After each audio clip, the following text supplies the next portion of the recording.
Good evening বন্ধুরা, কেমন আছেন আপনারা সবাই? বিকেলে কি বানাবো বলে ঘরে একটা মোচা ছিল, মোচাটাকে সেদ্ধ করে নুন হলুদ দিয়ে পেঁয়াজ কাঁচা লঙ্কা গরম মশলা দিয়ে একটা পুর তৈরি করেছি। চলুন আজকে মোচার চপ বানাই, অনেক দিন হয়েছে বানাইনি।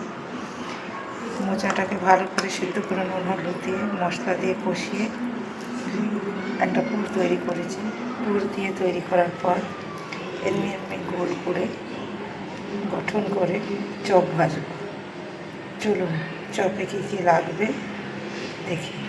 চপ ভাজার জন্যে বেসন নিয়েছি, চালের আটা নিয়েছি, লঙ্কা গুঁড়ো নিয়েছি, নুন নিয়েছি, কালো জিরে নিয়েছি, অল্প করে খাবার সোডা নিয়েছি।